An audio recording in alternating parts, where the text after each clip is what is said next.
So, today we're once again going to talk about some stoicism, and we're on the stoicism subreddit, maybe we're also going to go through some philosophical stuff in general, so not only stoicism per se. I don't actually know if there's a philosophy subreddit there. I guess there is, and I assume there is, but I just don't know. So, anyway, for all things related to stoicism, let's see what people are writing here. Memento mori, the inevitability and finality of death renders all of our concerns trivial and temporary. In this way, meditating on one's death eliminates anxiety and promotes peace of mind, which is kind of the thought behind, memento mori. Adapted from page 8 of my philosophy of life. Man, I don't know. It really depends on what you want to do and how bad your concerns are. Dichotomy of control. Some things are at least partially under one's control and some things are not. Can you give an example of something that is partially under your control? Whether I win a tennis match, I control my level of effort, but luck and the skill of my opponent are not under my control. Which is, I think, actually a pretty good example, yeah. Stop looking for a feeling or waiting for a certain day before you start taking control of your life and live the way you wish to live. Instead, start taking necessary actions now and do the things you must do immediately. The present moment is all we have, so live in the here and now fully. Which I do want to say and I do want to point out is a very, very, very, very, very important thing. But it is also dangerous because what about the future? Should you totally neglect the future? Should you be like, well, I don't give a fuck. I'm gonna drink and smoke and whatever because I'm living in the now. I'm living in the moment and I just really care about the now and the moment. No, I don't. I don't think so. I really don't. It is a difficult topic, it really is, and I completely understand like living in the here and now, and I do want to say that whenever I'm reading this, whenever I'm reading quite actually a lot of things, whenever I'm just reading something about stoicism, it always makes me feel quite good about myself and quite good about whatever I'm doing. So I should, I guess, create the habit for myself to read when in the evening, I guess, before I go to bed. As a last reminder of, everything is actually quite good. Because I don't want to lie, I mean, I'm struggling with quite a lot of things very recently.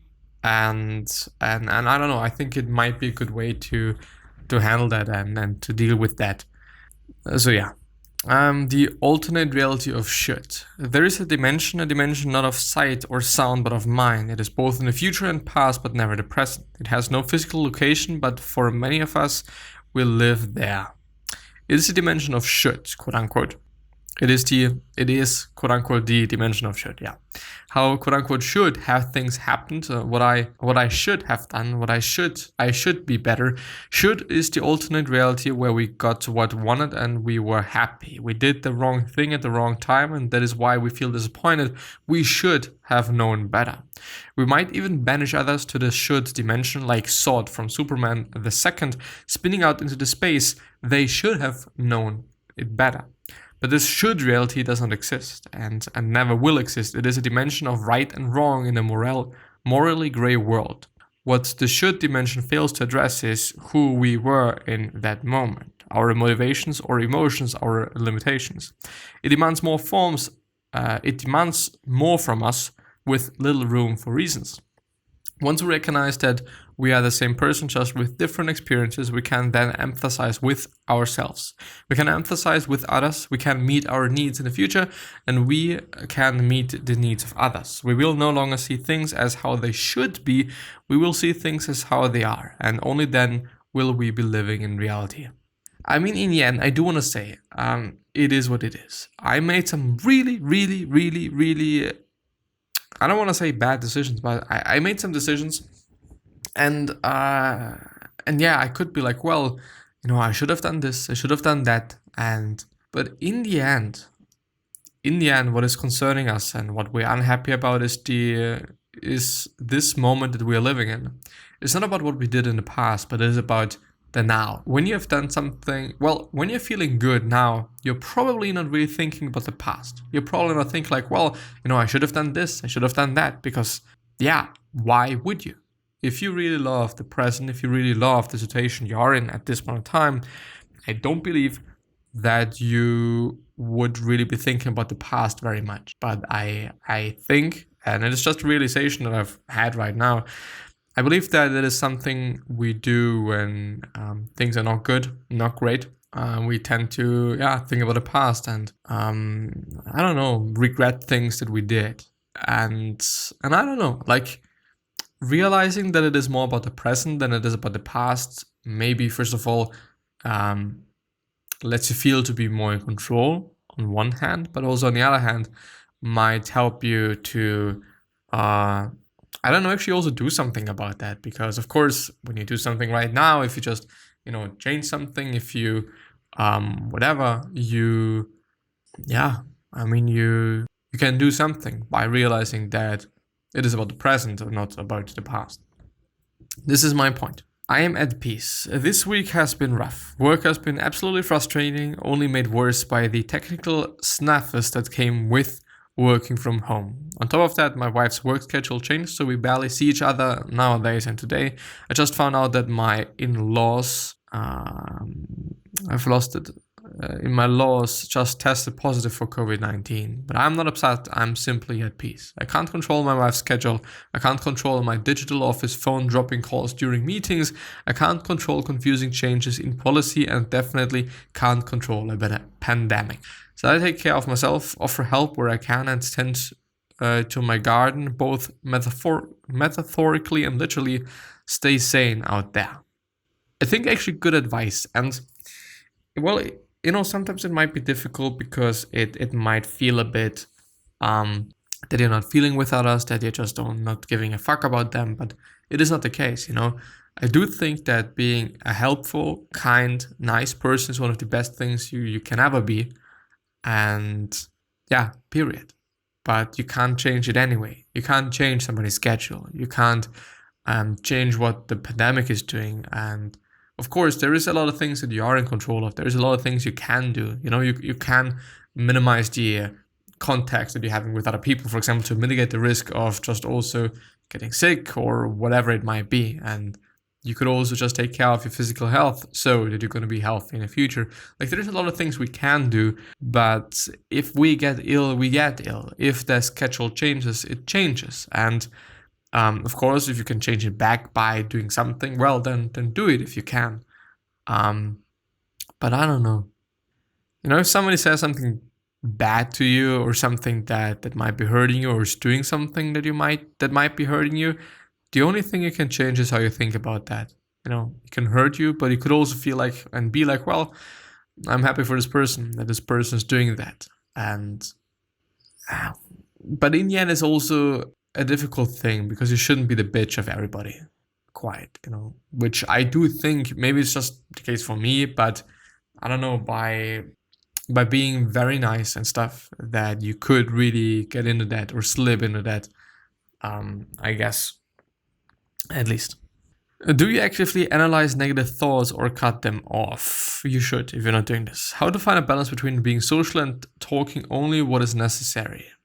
Dear Stoic friends, I've been learning and applying Stoic principles every single day for about a year now, and my life has improved dramatically ever since. However, one of the teachings I seem to fail the most is, and this is an quote by Epictetus, let silence be your goal for the most part. Say only what is necessary and be brief about it. On the rare occasions when you are called upon to speak, then speak, but never about banalities like gladiators, horses, sports, food, and drink. Commonplace stuff.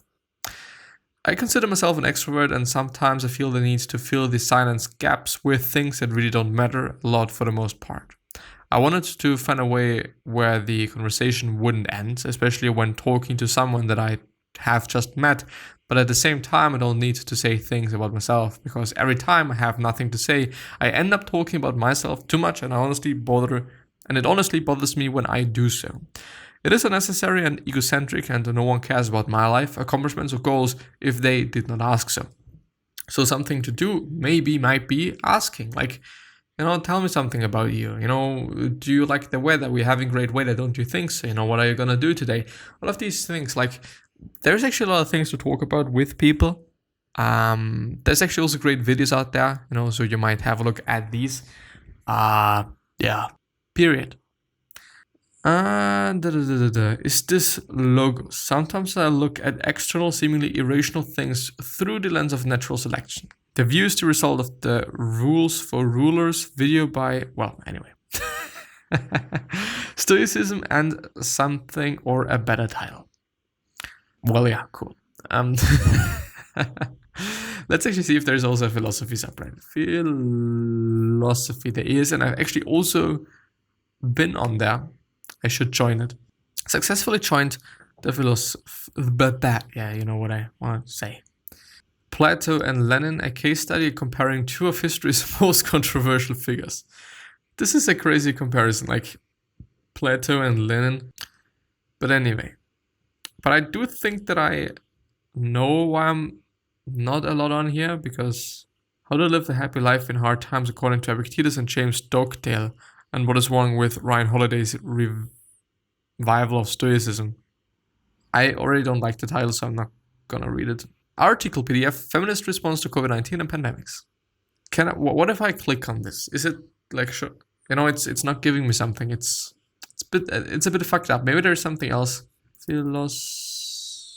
Philosophy of science, philosophy memes, philosophy tube, philosophy. Maybe if I just type in that, maybe we're gonna find some cool things. Ask Philosophy, critical theory is a school of thought that stresses the examination and the critique of society and culture by applying knowledge from the social sciences and humanity.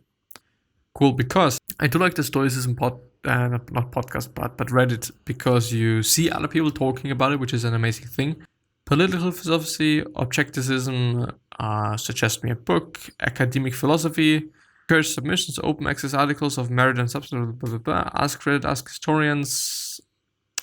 That's actually philosophy of science, communism, well, philosophy of religion, vegan, neurophilosophy, book suggestions. Well, let's actually ask philosophy. I don't know what this is about, but let's see.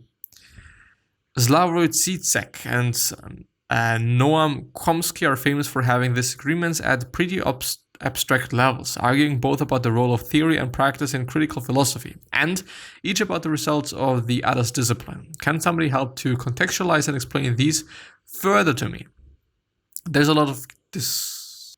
Well, it's actually, well, and here, well, there's a lot of discussion, or seems to be, about and between these two guys. I found this article. And here's Zizek writing about Chomsky. I've heard this part of his speech elsewhere, at least. What is it about, again, the academy and Chomsky and so on? Well, with all deep respect that I do have for Chomsky, or however to pronounce it, I'm actually very sorry. My first point is that Chomsky, who always emphasizes how one has to be empirical accurate, not just some crazy Lacanian speculations and so on. Well, I don't think I know a guy who was so often empirically wrong in his description. Well, I actually I don't want to read rants. What effect did Chomsky have on philosophy? So Wikipedia has a lot of references to him being a philosopher and being a major figure of philosophy, which is contrary in what I've read, but I'm curious what effect he actually had on philosophy. I have a really intelligent dog. Well, pretty cool. I wish the best health, of happiness, and all success, and also hope that you're going to remind yourself and you're going to be remembered. Basically means your legacy basically means just being a nice person and being remembered as a nice person. 3 other questions that I have for you are: why are you here? What are you trying to change? And what is bothering you the most? These 3 questions are hopefully going to show you your purpose and maybe even a business idea, which is a pretty fucking cool thing. Yeah. One other thing that I want to give you is, what could you essentially say to another person that is indeed going to change their life? Because I totally believe we all can say something, we all can communicate something that's indeed going to change their life. So yeah.